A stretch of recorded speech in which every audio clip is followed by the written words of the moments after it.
All right, John, I'm curious to know about your show on latter day albums.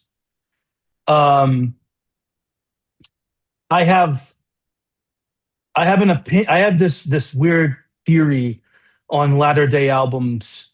Um, and we could talk about when is it actually latter day? Like, when if the band have to be more than 20 years old, and it's the second half, the second decade or whatever. But one time I was talking about Priest actually, and I was talking to our friend Ryan Gavalier. This is a couple of years ago. He probably doesn't even remember we had this conversation. Okay. Um, and I remember thinking that I know it's not accurate because this is a bit fantastical, but it's almost as if, in effect, that it's almost as if like a band gets like a wish from a genie lamp, and it only is a limited window that they're able to cast a spell over the populace and develop like an audience.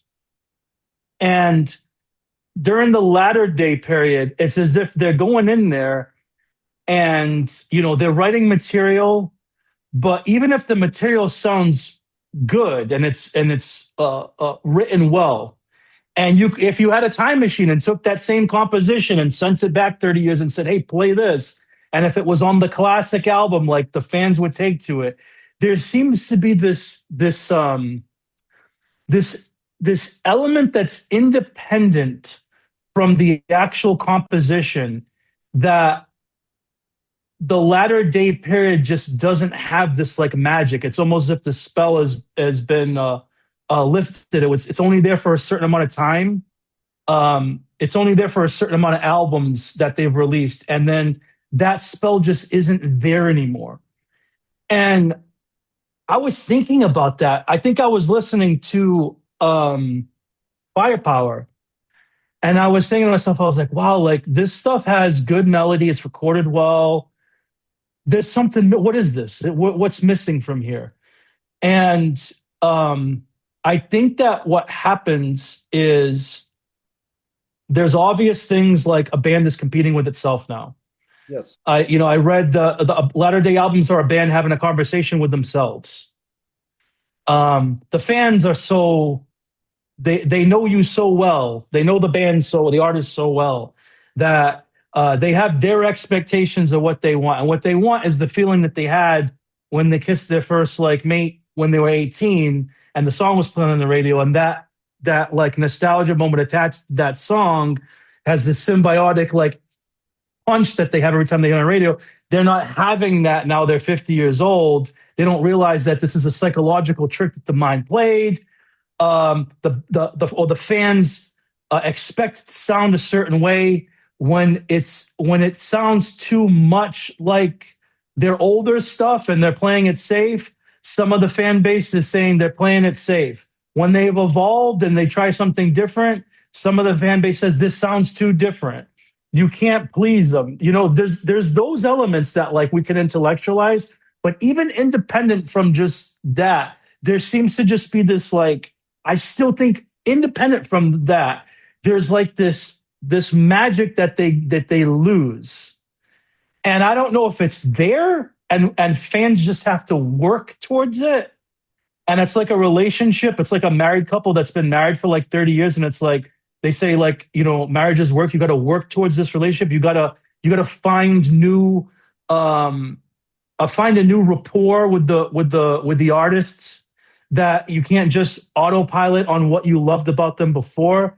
There's all these different things that sort of come about with latter day albums, to where it seems as though there has to be effort put in by the fan that doesn't really exist in the beginning days, unless you're like an 18-year-old kid and the first album, for instance, that you heard from Iron Maiden was Senjutsu, because like your uncle bought it and you're hearing it. Oh, what's that? Oh, this is Iron Maiden. That sounds cool. And then you have this whole entire like entry level that came way later than what everybody else did. So where the timeline becomes completely like shift. I know this is like a loaded thing, but like this is how I think that latter day albums are kind of cool because they force it's kind of like your show on the album war where it forces people to get out of their comfort zones, Yes. but instead of it being two different artists, this is where you force the comfort zone with the same songwriters or the same band. Sometimes songwriters change, you know, like in the band, different members, you know what I mean? Lineup changes. But it's an interesting thing. I think that latter day albums get swept under because they require that effort. And I know I just said a bunch of stuff, but like if you if you want to speak to some of that, like You're correct. There does take more effort on the fan.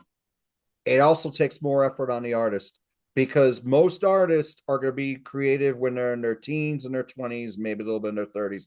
It's going to be harder to dig down into that well when you're older. So you're going to have to try harder.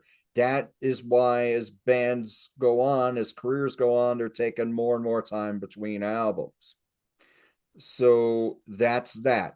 You can't, yes, it's a catch 22.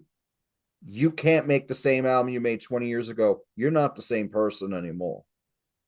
But you could still go and drive and make something creative that maybe a fan who's really into your music can get into and say, I really could get into this. This is sticking in my brain. This is very, very good. That's what I'm trying to go for on the latter day albums because I'm a music junkie as you are.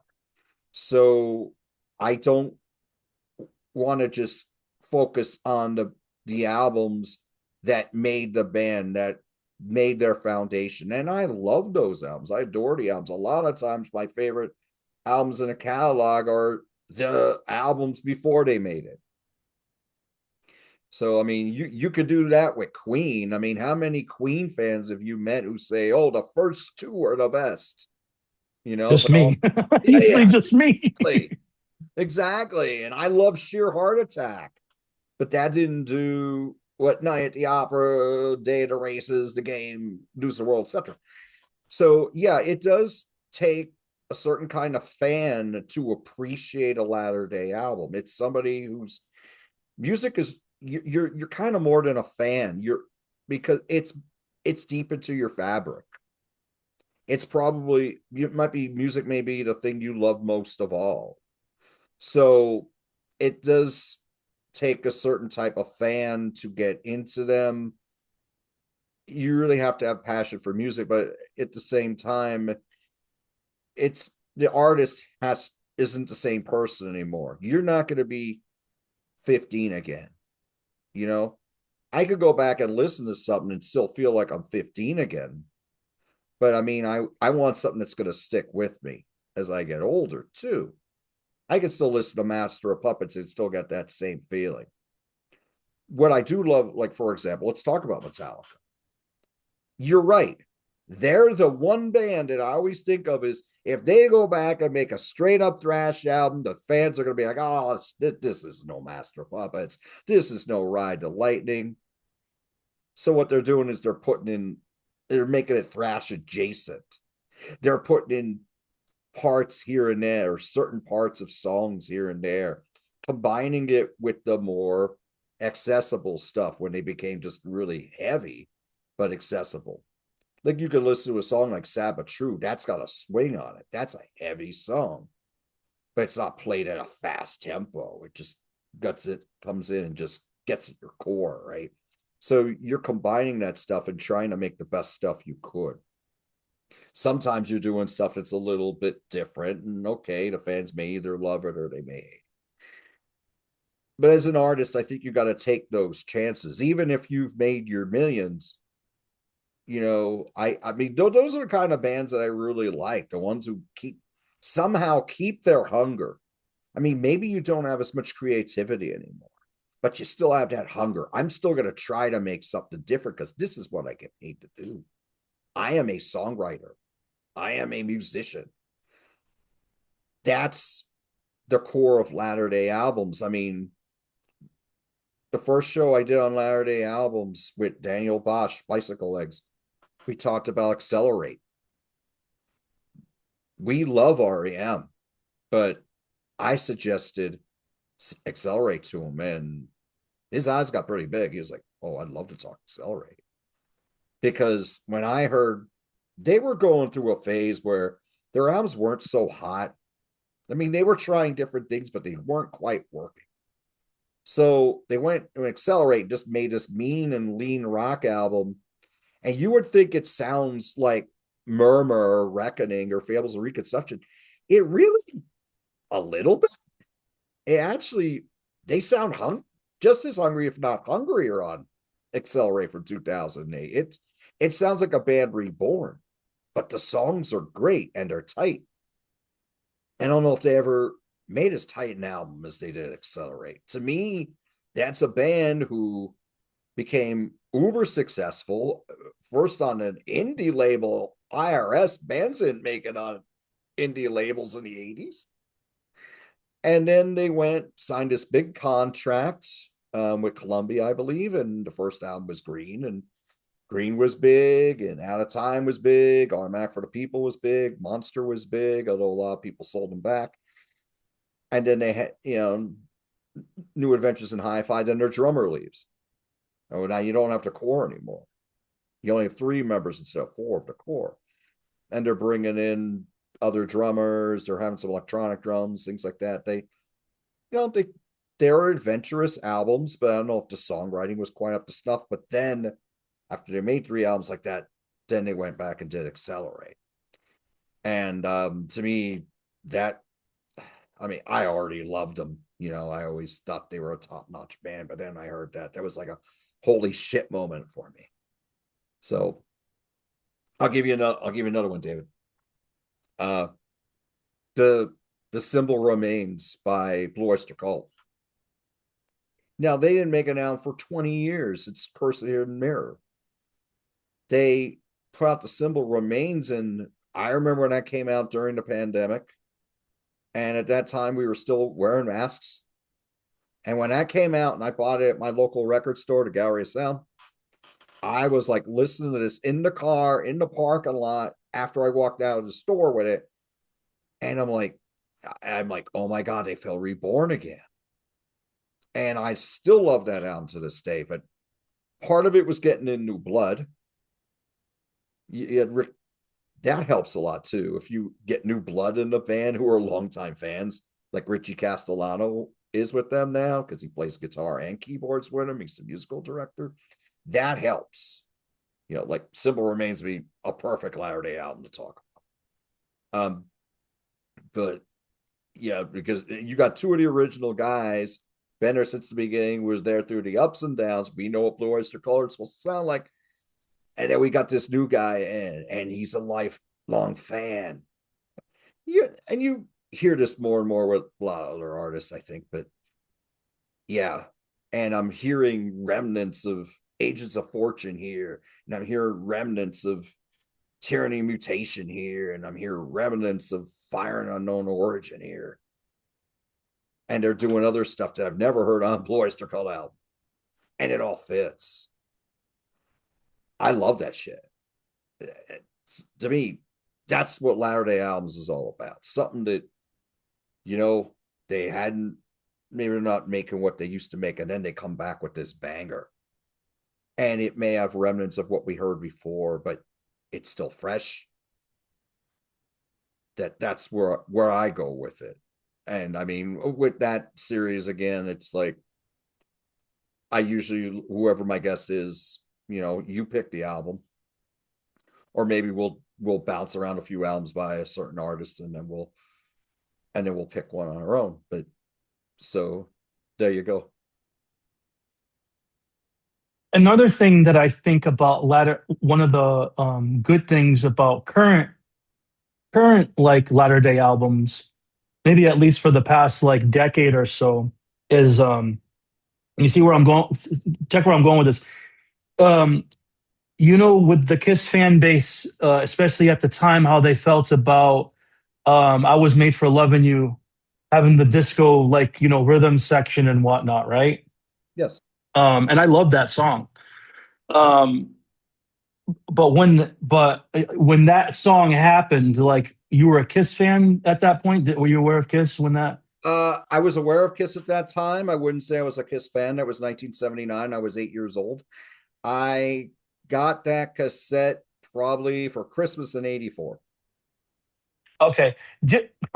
From what I remember hearing is that that was a Paul Stanley like internal band decision to do the disco song, right? Yes. Okay.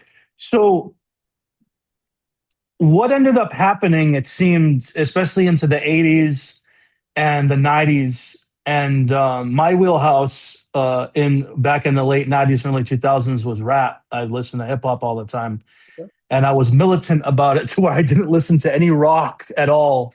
Okay. And I remember my heroes and my buddy from high school. We always have this conversation about our heroes from the '90s. By the late '90s and early 2000s, they were coming out with poor albums because there would be that same type of backlash, the same type of like we're aware of what's popular music out there, but instead of it being the band or the group or the rapper internally saying we want to do this, it was the record label that was imposing it on the artist, and they were saying unless you make a hit, unless you make something that like 13-year-olds can dance to and are interested in, and whatever 13-year-olds are interested in right now, boy bands or something, right? We're not releasing your album. You got to play ball. You got to politic. We got to hear a couple of singles that don't make any sense at all on this album. And then the rest of the album can be your fan base that, that can be what it's there. And it would sort of um, spoil the album because you'd have these conflicting juxtapositions of a song that the people that are interested in those songs are buying the album. They don't like the rest of the artist. And the reputation that's being put out there on MTV or radio is that the artist sold out. And I don't like what the artist is doing now. And then they don't buy the album and realize that the 80% of the album is still the older stuff that they like. So they're being forced to do like the disco rhythm section on all these songs.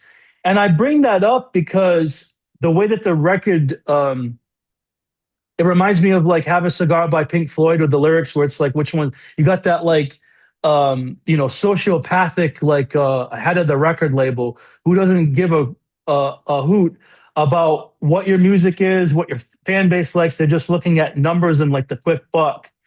And it seemed to be in the 80s and in the 90s, definitely that ruled the roost to where like you had to always politic with these people that were fans of how much commerce was going to come in as opposed to like what the art form was going to be. Well, when that model was destroyed through like either online downloading or just the shifting of where people listen to music, whether they're not sort of huddled around the campfire of MTV anymore, and they get music from completely different directions. It also opens up for people to get interested in music that doesn't always have to be what's hot right now. It can be older stuff and it's not going to be considered taboo. You're not going to get made fun of it as much as you would like if you liked Steely Dan and you're like, in junior high school in the late 90s, right? Like you're going to go, oh, you listen to old people music. You're not going to get that. So there isn't the peer pressure or the social like taboos that are sort of like sort of thrusted onto music as much as it was before. And I say that to say that with latter day albums now, what I love is that like artists that just want to make their own music, they don't have to kowtow towards the studio because the record label, because the record label owns the studio. It's like, listen, I know how to play guitar. It's going to cost me $500 to get a microphone and to get a program on my computer that I already own to record an album that's going to be decent sounding enough that people are going to want to like possibly buy it or like listen to it. I don't have to play ball anymore with you guys. And I think that that's why there's a lot of output in the latter period of like say Deep Purple and some artists to where they don't need to do the disco song anymore. Right. They don't have to do the song that features like a pop star on it or like there's a rap hook on it or anything. Not that I have an issue with those different genres. But I love hamburgers and I love peanut butter, and doesn't mean I want to put them both together, right? Yes. So some things are better separate. And I think that that's also something that's great about latter day albums. Just let the artist cook. Let Mhm. them cook, leave them alone. This is what they could have done in the 90s or the 80s, but they always had to, like, you know, they had to be aware of what Bon Jovi was doing at the time, and then they risk like losing their fan base because of the sellout like stigmas. And now you can just go in there and like they know what the fans want, just give them what they want Exactly. and just pop it out. You know, whether it's Yes or there's other bands that I've seen. The fans really accept their latter day periods. I think I saw like when the Scorpions had come out with their album. Was it Rock, Believer or some rock believer. Rock Believer? Yeah, like that. That was like very accepted. You know, we don't. Um, there's a phrase I like to where there's no such thing as popular opinion, only published opinion. So, you know, just because everybody says something's great doesn't mean it's great. But you do take into consideration that if when fans don't like something, they're vocal about it. And it's hard to please the fans of bands that they love. The fans are going to be the most critical um, of the newer stuff because it's either gonna they're the ones that are the gatekeepers, if you will, that are gonna be say yay or nay for passing like the taste test. So like if you can please the masses, there's something to be taken into there's something to be said for taking into consideration how the reviews come out, not from the critics, but how the fans feel of like say if there's a new Maiden album, everybody says, "Oh, this is the best Maiden album since Power Slave" or something. You know, it piques your interest. An eyebrow gets raised from that. So when I see a lot of that stuff happen with I think like Uriah Heep had some recent stuff that was also considered um, high quality. You know, I forget if I think one band that didn't get that type of Journey got that.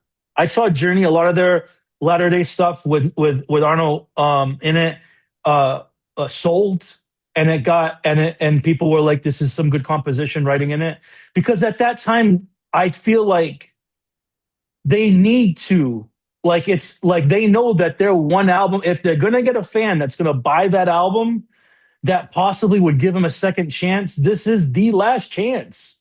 You can't just blow it. Like you have to try. You can't just put out anything because people will just buy whatever because you stamped your name on it. So like they're working hard for their fan bases by making sure that there's effort put in to these releases. I think it was UFO I saw that their latter day albums were not received well. Um Yes. Well, like Michael Schenker left, and when Paul Chapman came in the 80s, those albums, it's funny because I'm really discovering those albums. It's Martin Popoff and I talked about UFO album on the live cut, a rare live album from what would have been the No Place to Run tour from 80, but the album came out in 92. I'm getting into those albums. It didn't sell as well once Michael Schenker left, but and yeah, those didn't do as well. They changed their sound, and some of those albums are very good. The ones that he said were very good, he was right. Some of the others, they're trying to go on to current trends at that time, not so hot. But yeah, then the 90s Shanker came back, and then some of the stuff was a little bit better. But yeah, a lot of people are like the Shanker era, that 5 album stretch plus the live album. They say that's the best UFO. Well, no, they have other good stuff too. I mean, you could do it with Cheap Trick. Okay, I think they're a great one. I think for a band that they were great early. They started changing their sound. They were following trends. Then they brought in the professional songwriters. They started having hits again, but the albums may not have really sold well. Then they got dropped from the major labels, and then they went on an indie label and got to do what they wanted. now the albums are great again. Is that one they did what they wanted? I'm not like a big Cheap Trick guy, but is that the 97 album? Because Well, I the remember that one. that was definitely one. That what happened with that album was it was released on Ant Records or something like that, and they filed for bankruptcy like 7 weeks or 9 weeks later after the album came out. So it did well early, and then it dropped like a stone because they couldn't distribute it. So, but yeah, that was the beginning of the second great wave, in my opinion. Yeah, Yeah, and when I talk about UFO too, I'm not even talking about the 80s stuff. I'm talking about the 2000s. I don't have a I lot don't, of experience with it, to be honest. So I've heard a song. yeah, go ahead. Sorry. I'm done. Yeah, I just heard a song here and there. I don't know those albums, I wouldn't say. Yeah, I feel like there's not, I feel as though I'd be, people in the comments, please. There's not a huge push for, I'm looking it up right now. Like there's like one, two, three, four, five, six, seven, eight albums since the year 2000. Not live, like studio. And I don't Ryan would be a good guy to ask about this because Ryan is a huge UFO fan, and he might have went through those albums. I imagine he probably did. And I forget the reason why. I don't know if it was changing personnel. Um, I think that they maintained the lead singer. I forgot his name. Bill Mogg. Yeah, Mog. I think that he maintained being like the leader of the group. He's like the constant thread. I don't remember if it was because he I don't know if he lost his voice or if he changed the style of music and it just sounded too different, or if it was just every time he tried something afterwards, it was considered mediocre. It just really wasn't there. I don't know. I really can't speak on it, but like it's a curious case that like they're a band that um I like a lot of their 70s stuff. There's still some of that I haven't really sunk my teeth into, surprisingly enough. I think I've been trying to pace myself with it. But those first two albums I like quite a bit too. The ones before Shanker, the ones that like are kind of people are hot and cold on. I like those albums. I think those albums are cool. It's like space rock, Yes. but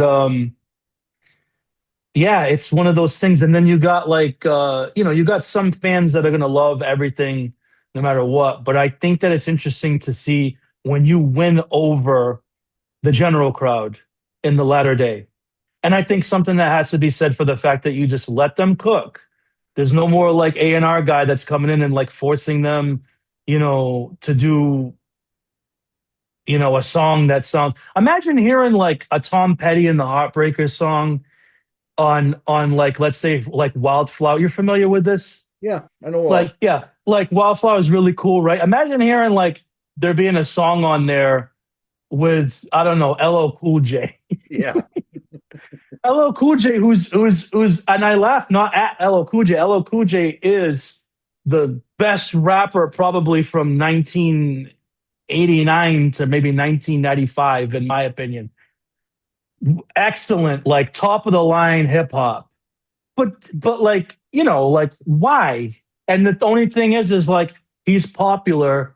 They got the older group here. They want to put old with the new to sort of like capture an audience, and a lot of times it ends up backfiring. Um, if it was a lot of times they just the juxtapositioning. They must have learned at this point. The A&R people must have learned there is something about being too hands on. You know, there's something about just letting things be and laissez faire. You get a better outcome instead of consistently trying to like micromanage and focus group everything. And I think there's something to be said for how the opposite seems to be happening in like film nowadays, where people complain about films are too micromanaged and everything is cookie cutter and stuff. That's a different conversation, but just interesting how like one has gone off into one area of too much intervention, and another one is sort of like it's best to just leave it alone. Listen to the fans. Um, I think it's because there's more money that's being risk. Movies cost more money, and they are dependent on making a bigger or recouping more of a revenue and all that, as opposed to like if an album, what's an album going to sell nowadays? If an album goes gold nowadays, it's a bigger deal than if it went gold in like 1960. It is. It's true. If an album went gold in 1995, it's cool, but it's kind of small peanuts. It's like, well, albums now can go like 5 times platinum or 10 times platinum, Yes. you know?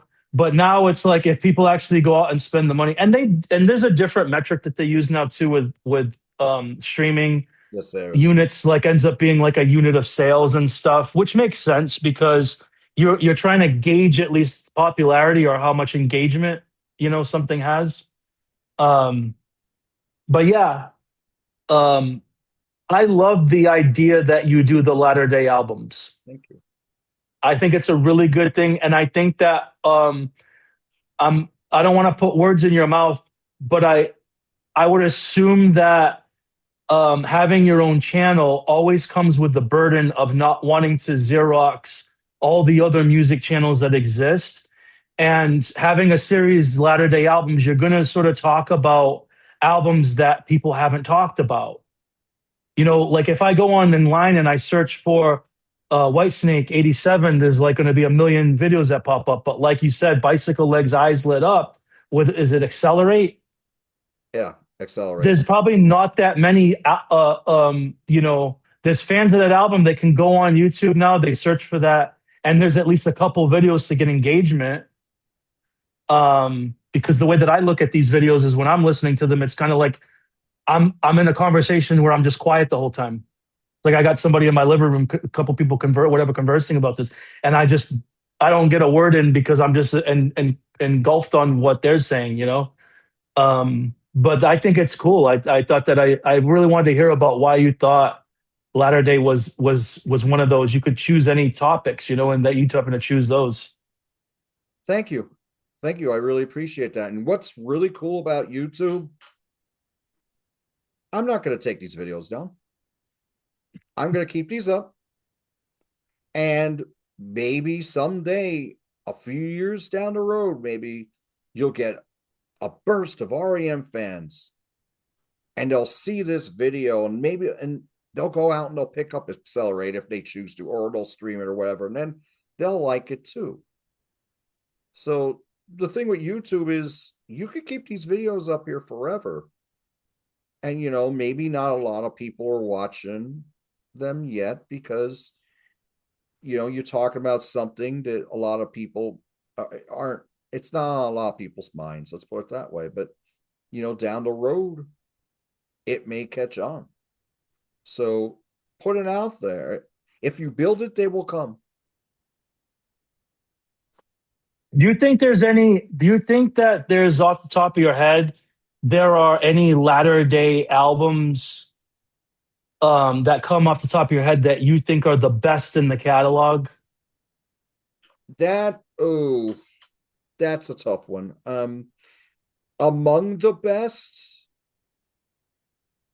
maybe not the best. Metallica, Death Magnetic, I'd rank it 5. Okay. Let me think. As much as I love Accelerate by REM,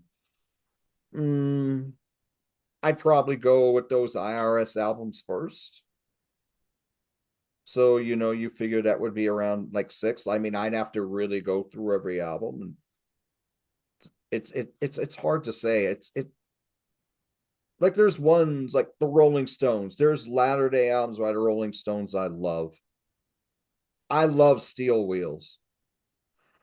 I don't know if I'd put it above Sticky Fingers or Let It Bleed. But, maybe in the conversation, a lot of people probably aren't into that album. But as far as being above their commercial and maybe Critical Peak, I'd have to really go and look. Like even if I look at my favorite bands, or if I look at a band like Y&T, okay, this is Down for the count. yeah, down for the count. This is the book that our friend Tim Derling wrote, the Y&T album review. Okay, like some of their latter day albums I really like, but I don't know if I'd put them on the same level as Earthshaker and Black Tiger and Mean Streaking and Rock We Trust. And I'm a contrarian on Rock We Trust. I love that album. A lot of people think that's too polished. So it's tough. There's some that are in the ballpark, but I don't know if I'd say the best. But one day, maybe 6 months from now, I'll reach out to you and say, hey, I found one. I get I think Tom Petty's Wildflowers, that's like 94, 76, the first album. So that's like 18 years after the fact. I think that one might be my favorite release, but I prefer 90s Petty over 70s and 80s Petty actually. Okay. Um ELO had an album called Zoom in 2001. Okay. I think that was like top 5 ELO albums. You see, Jeff Lynne is like, I haven't released an album in 15, 16 years, too. So he's able to polish down the best stuff that he probably has to come out with an album. Like there's the thing where people say Painkiller is the best Judas Priest album. And that feels like it's some of the younger fans that sort of hopped on because they got into Priest when the bands like Pantera and stuff that were contemporaries of that time, that's their like bread and butter for like metal. So they championed that one. And is Painkiller, is it at a latter day album? To me, to me now that's the thing with some of these bands. It's hard to say where the cutoff would be. Yeah. To me, for Priest, the cutoff has to be after Painkiller. Yeah. Like to me, it would have to be, Angel Retribution after, maybe there, or maybe the two Ripper albums. But to me, I wouldn't call Painkiller a latter day album. Like I wouldn't like Razor's Edge by AC/DC. I know they didn't make too many more albums after that, but I don't know if I would call that. I mean, it was one of the later ones in the catalog. It was a very successful though too. Yeah, That one's 90, right? same year. Yeah, same year as Painkiller. Yeah. That's how I thought of it. But something like Accelerate was the second to last album by REM. We did. I have a show coming out, a latter day album by Steve Earle. That was in 2007. He's made a bunch of albums since then, but I think he may have made, 10, 12 albums before. Maybe I could have did one a little late. Truthfully, I'm going to be doing another one by Steve Earle in the next few months. That's going to be later than that one with Michael Adano and Uncle Meat. Sneak preview there, but it's not like black and white. Yeah. It's hard to say because I'm thinking to myself, okay, well, Steve Earle made a bunch of albums after that, and some of them were they were like tribute albums, like Townes Van Zandt died, so he made an album called Townes, and it was all Townes Van Zandt songs, for example. So yeah, it's not really set in stone what you call latter day album. I guess it would be more of an opinion. You would definitely have to make sure it's in the latter half of the catalog. But It seems like like one of the rules could be it's the period that's in the shadow of their peak, or when there was a bit of a movement. Like would you consider Born Again the first latter day Sabbath album? Obviously Eternal Idol made the cut, so would Born Again be the last one, the first one, or would it be Seventh Star? It would be either. It would be one of those. because that's when they're in the shadows of the movie. You can tidy up Sabbath as being like they're still big with Mob Rules in their own way, right? Or So it, it has something to do with that. Even though the band is only 12 years in, um, or 11 years in with Mob Rules, they're only about 13 years in by Born Again. This is a band that's existed for 56 years now. So 40, what is that math? 43 of the years, something like that, are all latter day. it would It's be, but it's but what the thing is though is you have all those years between Forbidden and 13. What was it, like 18 years between those albums or something like that? Like for yeah, I believe, yeah, I think it was like 18 years. So yeah, I mean, it like just like we're saying, it's not exactly black and white. Maybe it would be Born Again. What as far as doing Eternal Idol, what Ryan and I were saying is that we both really enjoyed the Tony Martin era. yeah, So he suggested Eternal Idol, and I said, "Well, I'd love to do Eternal Idol because I had that on cassette back in the day, and I gave that cassette away, and I wish I hadn't, but I did buy the real re-release CD last year because I wanted to own it again. So that was a latter day album. I mean, even though it's 39 years old now, but yeah, but I mean, it is in the last maybe third of the catalog, or definitely in the last half. So yeah, and it lives in the shadow of the more popular lead singers era. correct. If you okay to do Kiss, maybe okay, maybe Carnival of Souls and later, for example. I don't know if I go Revenge because Revenge sold pretty well, but Yeah, I maybe think it was Gold. Yeah, it went gold, but maybe, and that's well revered. Maybe Carnival of Souls, when they try to do that grunge album, maybe that would be it because there's only three yeah, more albums after that. yeah. Sonic Boom and Monster and Psycho Circus, right? Right. Yes. So, yeah. So there you go. Well, Yeah, people enjoyed this wonderful discussion about the premise of latter day albums here on my channel, John the Music Nut. And I'd like to thank David, my wonderful friend, for coming up with this topic and suggest we do a video about it. So thank you, David. And thank you all for watching. And we'll talk to you soon.